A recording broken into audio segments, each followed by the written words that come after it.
bago sasagot si Ma'am. Okay. Hindi ko pa nababasa yung kanya statement. Pero pag nabasa ko na, maganda kami ng sagot. Kasi hindi ko rin palalampasin yung ginagawa nila sa akin. Sasabihin na raw kayo ng NBI. I would gladly answer yung gusto nilang mga tanong na ipasagot. Pero dapat sumagot din sila sa mga tanong ko sa kanila. Mag-uusap na lang kami doon pag nandiyan na yung subpoena. Ma'am, si Colonel Nolasco, how's the paraprofessional links? This is the reason why we don't want to discuss confidential funds, and yan kaya may batas na bawal pag-usapan ng confidential funds. Ulit na namin sinasabi sa House of Representatives. Ma'am, pero tama po ba yung testimony kanina na it was you designated? We will wait for Colonel Nolasco. Next question, please. Ma'am? Last two. Maria, make it brief. Make it brief. CBM said po na kung ganun po kadali magplano pagpatay sa isang presidente, paano pa kaya sa pangkaraniwan ng mamamayan? Kung ganyan kriminal na pagtatangka, hindi dapat pinapapit ang pas, yan ay aking papalagan, sabi ni PBBM. Oo. 'Di ba? Pumalag nga yung buong bayan nung pinatay ng pamilya nila si Benigno Aquino Jr. O ano? Next question. Max, Sal. na-verbalize nyo na po ba sa administration yung tungkol sa renta sa inyo? Pag-ito po kasi. Yes ma'am. Ay hindi pa ma'am. Nag-complain ako noon, if you can remember, in the media, and then they dismissed it. Everything is well documented with documents and videos, and nagsabi ang NSC na national security concern ang threat sa president, pero apparently they really do not consider the threat to the vice president as anything of a concern. So, what kind of country is this? Hindi ba kaparte ng gobyerno ang vice president? Hindi ba ako binoto ng mga tao? Hindi ba ako ang vice president ng buong Pilipinas, ng lahat ng mga Pilipino? Are you taking legal action, ma'am?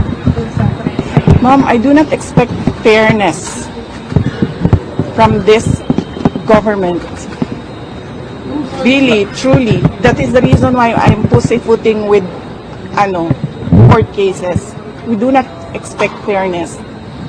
Imagine mo, saan ka nakahanap na na-admit na yung tao sa hospital, bigla na lang papasok, discharge na siya in less than an hour.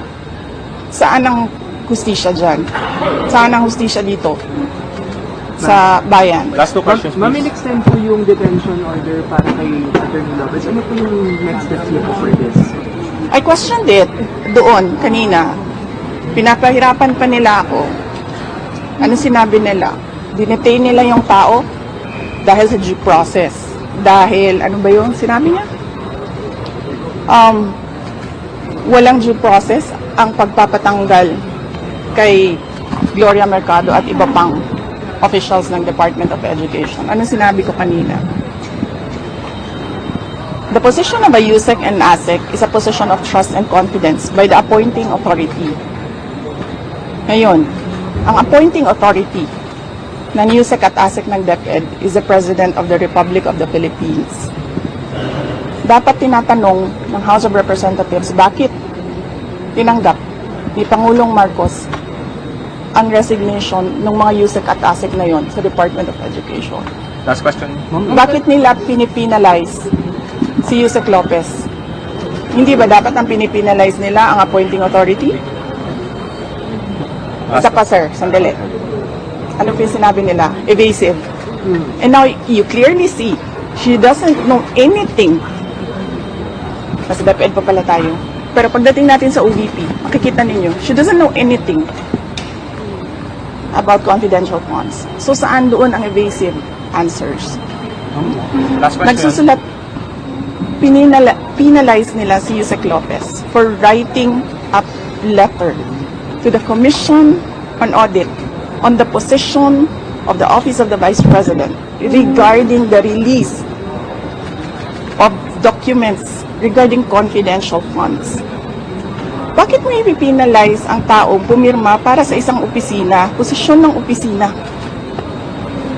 Saan ang hustisya dito? And ano sinabi nila kanina? Diba? Apparently, hindi nila alam ang batas. Ano sabi nila? Questionin mo na lang sa korte. Saan kami pupunta? Sa mga ginagawa sa amin. Mismong komite, alam na nilang mali yung ginagawa nila. Sasabihin lang sa amin, pumunta ka sa korte. Napakadali na sabihin nila, okay, we will set aside the detention order. Pero hindi. Mali na nga yung una mong detention. Mali pa yung sumunod mo na order. And then sasabihin mo sa tao na nakakulong, na hindi makalabas, lahat. Kahit ako, hindi ako makalabas basta-basta. Dalhin mo yan sa korte. Tama ba yun? Kayong mga taong bayan, tanungin ko kayo, tama ba na hindi alam ng ating House of Representatives kung ano ang mga batas? Ma'am, you finally decided to Last take question, your oath kanina. Why did you? For the sake of the personnel of the Office of the Vice President. Because I clearly, sinasabi ni Joel Chua doon, na we will not recognize you without an oath. And then, I'm continuing to question the constitutionality of their rules. Pero I cannot help the personnel of the Office of the Vice President if I have no personality to speak in that hearing. So I had to take that oath. Pero, okay lang. Hindi naman ako galit sa inyo. Nagpapasalamat ako sa inyo sa tulong ninyo kay Yusek Lopez at sa lahat ng OVP personnel. Will you go up to the Supreme Court to question? Because may jurisprudence naman on contempt powers of Congress. Yun na nga sinasabi ko, sir, no? Parang, we don't trust anyone anymore in this country. We don't expect justice anymore in this country. This is clear political harassment. This is clear political persecution. Pag-threat sa'yo, baliwala. Pag-threat sa kanila, national security. Saan ka? One konti na lang. Yung pong testimony ni Fajardo, do you think that will hold water as far as maybe pinning you down is concerned, or doesn't establish anything? If they file cases or an impeachment case, whatever case, we will answer that in the proper venue. Kung meron man silang hanap na mali doon. But apparently, nakikita nyo kanina na uubos na yung tanong nila, hindi pa sila makapag-contempt kay Edward. Kasi nagsasabi ng totoo yung tao. Ma'am, you said contempt. Are you expecting again any contempt sa hearing ngayon? Yes, we expect that. We expect contempt, detention. We expect, ang term ni Yusek Laika is terrorizing me. We expect them to terrorize the Office of the Vice President personnel. Ma'am, your message to President Bongbong Marcos when he said na papalagan daw po niya itong death threat ninyo, hindi niya palalampasin. Yes, sinabi ko na kanina, papalagan ko din yung ginagawa nila sa akin. Ma'am, speech siya as a speaker.